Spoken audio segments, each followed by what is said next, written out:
Сегодня мы видим беспрецедентный уровень политизации темы госдачи. Все мы любим нашу страну и переживаем за будущее Абхазии, и любовь свою к родине должны доказывать делами и результатами. Но мы видим, что сегодня естественные переживания по теме госдачи Пицунда подхватываются и искусственно нагнетаются извне. По нашей информации, не последнюю роль в этом играют международные неправительственные организации и международные организации, и стоящее за ними грузинское правительство. Обратите внимание на экран. ვისაუბროთ აი ერთ-ერთი ბერკეტი არის სახალხო დიპლომატიის მიდგომა, გამომდინარე იქიდან რომ ერთმანეთს ანუ ისაც მოხდა გასაგებია და ამას სხვა დონეზე გადაწყვეტა კონფლიქტი ჩვენ ახლა არ ვართ არ გვაგვაშნია ესეთი ბერკეტი რომ არ ვიცი რაღაც ძალიან. Такую пропаганду ведут на грузинском телевидении, выдавая искренние переживания нашей молодежи за антироссийские настроения и за результаты своей работы. Хотел бы перевести то, что сказал общественный деятель. У нашей молодежной организации, которая называется «Амра», социальный подход в решении вопроса взаимодействия с абхазской молодежью. Имеется в виду использование площадок социальных сетей – Фейсбука, ТикТока, Инстаграма – для обмена мнениями. Я считаю, что нам необходимо общаться и делиться мыслями о происходящих событиях. Кроме того, хотел дополнить, что в Грузии недавно прошла акция против соглашения. Молодежь Грузии участвовала в этом мероприятии.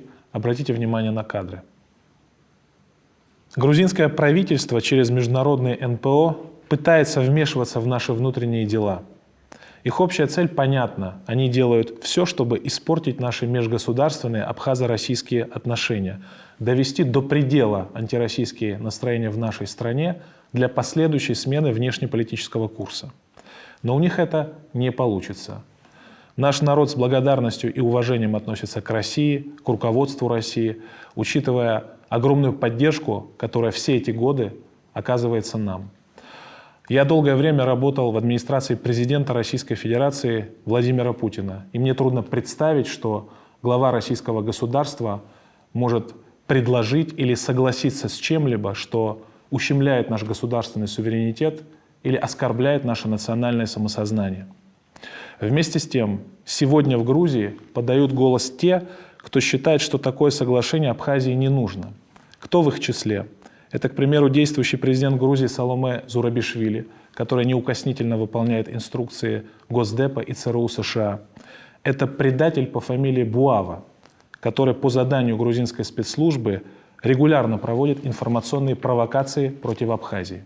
Ну что, я был прав. Абхазию начали дербанить по частям. Сначала это была госдача Пицунда, 180 гектаров земли, а теперь село Айбга, 255 гектаров земли, 255. Для тех, кто еще не знает, есть такой проект «Федеральная территория Сириус». Документ 1 июня 2022 года. В этот проект вошло 13 населенных пунктов Сочи, Краснодарского края. Так вот, по цифре 13 находится село Айбга. Село Айбга расположено на территории Абхазии, Гагринский район.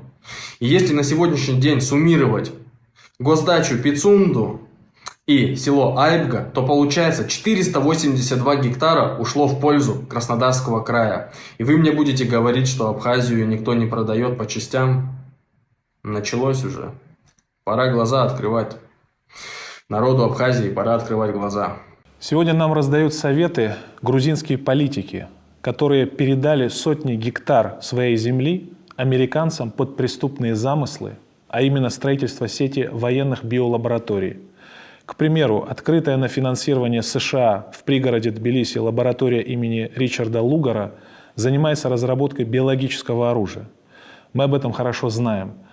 Грузинское правительство вряд ли может претендовать на то, чтобы давать нам какие-либо советы. Что касается международных организаций и международных НПО, работающих на территории Республики Абхазия. Их на сегодняшний день 11. Значительная часть их деятельности нацелена на сбор разведывательных данных, содействие реализации так называемой грузинской программы вовлечения без признания. Ее главная цель – это мягкая интеграция абхазского общества в грузинское через оказание гуманитарной помощи, проведение конференций, образовательных тренингов, активной работы с молодежью. Хочу особо подчеркнуть, что ни одна из этих организаций, работая здесь у нас в Абхазии, не признает государственный суверенитет Абхазии, международную правосубъектность. Значит, они не признают страдания и победы нашего народа, занимаются здесь у нас манипуляциями и не признают нашу государственность. Но мы им покажем, что такое абхазское государство. За последнее время мы фиксируем рост активности международных организаций и международных НПО. Это связано с темой госдачи Пицунда и с рядом других тем.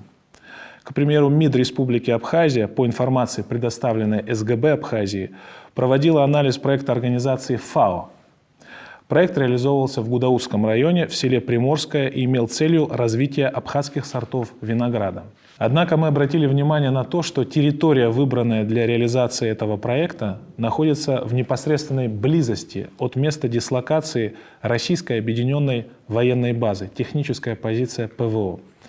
Кроме того, руководитель данного проекта, гражданка Франции Тифен Лукас, работала в Министерстве обороны Франции, также занимала должность военного атташе Франции в Тбилиси.